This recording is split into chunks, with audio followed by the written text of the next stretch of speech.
Sudah rapi belum? Sudah. Nah, sekarang kita berdoa terlebih dahulu ya. Coba dipimpin Rifki, silahkan dulu semuanya. Silahkan dipimpin dulu.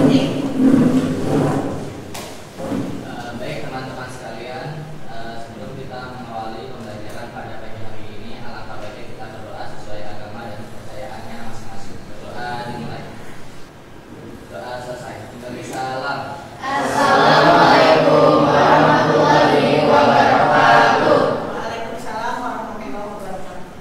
Sekarang Ibu akan memeriksa kehadiran kalian ya. Coba dilihat teman-temannya, apakah semuanya sudah masuk hari ini? Ada tidak yang tidak bilang ini? Firza. Siapa? Firza.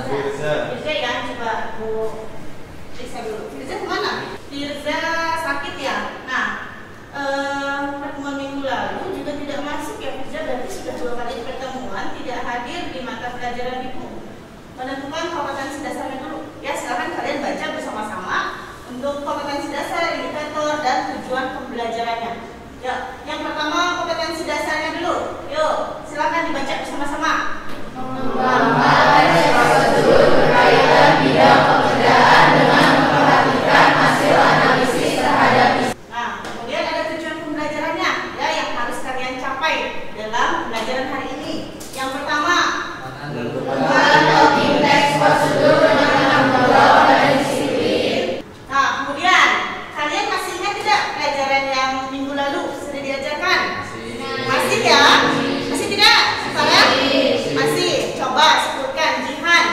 Apa saja sih pembelajaran yang dilakukan di pertemuan sebelumnya?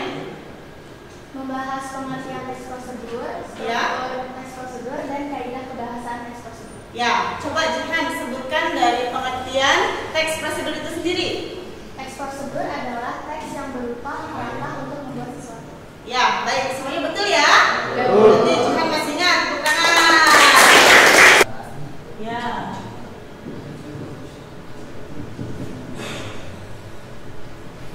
Yang kedua ada apa, Rifki? Langkah-langkah.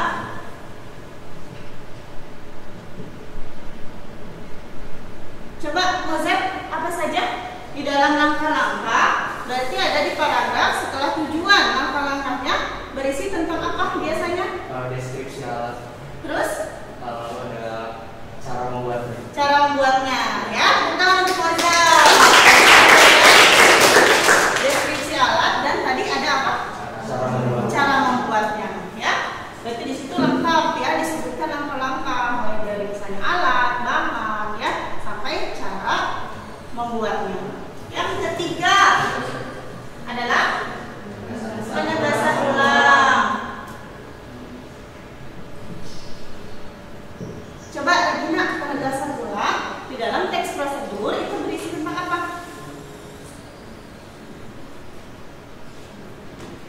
Berisi tentang manfaat. Ya, berisi tentang manfaat ya. Setelah kalian melakukan atau menulis tujuan langkah-langkah, nah sekarang ada penegasan ulang. Penegasan ulang itu berisi manfaat. Boleh tidak bersifat persuasif atau ajakan kepada pembaca? Boleh ya. Berarti itu ada di paragraf terakhir. Sudah bisa ya semuanya, tepuk tangan. Nah, kalian sudah paham ini ya. Sekarang kaidah ya. Kaidah bahasa. Coba Diandra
Sulit bagi Indonesia. Sampah hanya dikumpulkan menjadi satu, kemudian berakhir pada tempat pembuangan akhir. Apa yang kamu amati, apa yang kamu ambil dari video tersebut, ya? Coba. Bisa sisa-sisa makanan, dedaunan, ya, terus tisu, kertas, ya. Berarti itu bisa dimanfaatkan oleh kamu menjadi apa? Pupuk kompos, ya, atau misalnya kamu punya ide lain, saya nih ingin membuat sesuatu, ya, ingin berinovatif untuk mengurangi masalah pada sampah, ya. Saya ingin membuat inovatif, kamu coba-coba, ya, membuat daur ulang sampah organik misalnya. Silakan, ya, kamu nanti di rumah. Nah, sekarang kalau apa namanya sampah non organik, berarti sampah yang berupa apa contohnya? Plastik, terus botol-botol, kaleng yang tidak bisa didaur ulang, tidak bisa, ya. Tapi harus dengan proses yang cukup panjang, ya. Contohnya botol plastik ending sudah. Padahal kalau kamu memanfaatkan dengan baik, kamu mendaur ulangnya, maka akan menjadi penghasilan untuk kamu, ya. Diapakan misalnya botol-botol itu diapakan? Menjadi pot bunga, kreativitas, ya, dan sebagainya. Dicuci dulu oleh kamu. Nah, kita belum untuk kita pelajar, ya, belum bisa memanfaatkan teknologi misalnya canggih. Nah, yang kamu bisa, silakan kamu kerjakan, ya. Membuang sampah pada tempatnya, memisahkan antara sampah organik dan non-organik, ya, sehingga sampah tidak menumpuk. Atau bisa juga kamu manfaatkan misalnya sebagai hiasan di kelas, ya, untuk sampah-sampah non-organik, ya, seperti itu. Coba, nah, yang tadi 5 aspek tersebut tentang aspek hukum, ya, bagus. pendanaan, kelembagaan, sosial budaya, dan aspek teknologi. Yang kita tahu sini kan kalau aspek hukum ini kan sudah ada dalam peraturan undang-undangan di mana kalau membuang sampah didenda, ya.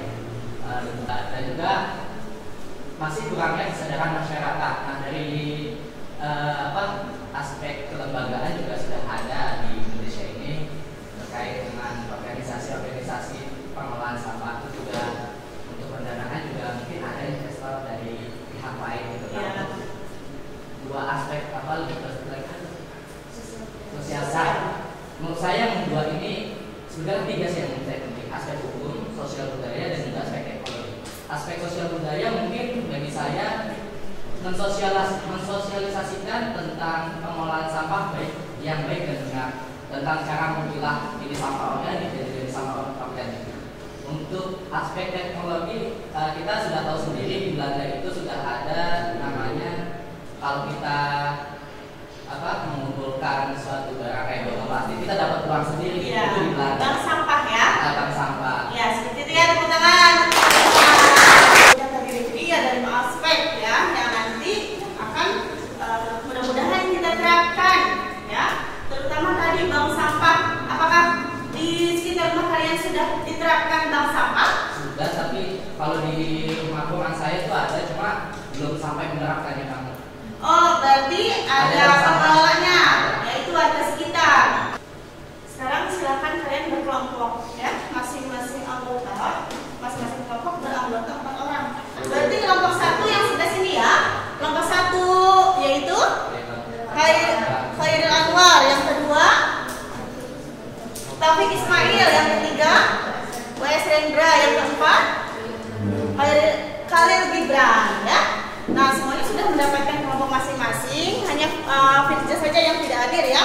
Nanti bisa tugasnya menyusul. Silakan posisikan duduknya. Nah, nanti Ibu akan memberikan LKPD, lembar kerja peserta didik. Minggu lalu Ibu sudah menugaskan kalian untuk membawa karton dan alat-alat tulis. Ya, kemudian teks prosedurnya silakan kalian tulis pada karton. Silakan kalian kreasikan, ya, sebaik mungkin. Nah, cara menulis teks prosedur dengan struktur dan kaidah yang telah ditentukan, ya, atau yang telah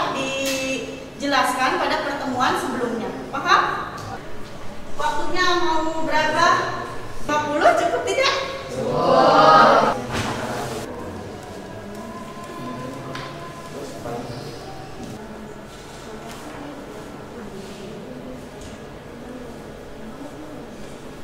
Selesai semua ya produknya ya.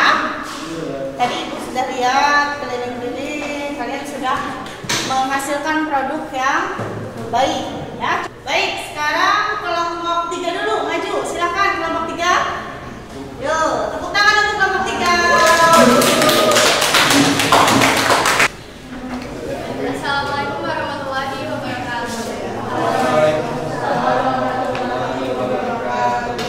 Kami dari kelompok 3 akan mempresentasikan hasil teks prosedur karya kelompok kami yang berjudul cara membuat keranjang dari koran bekas.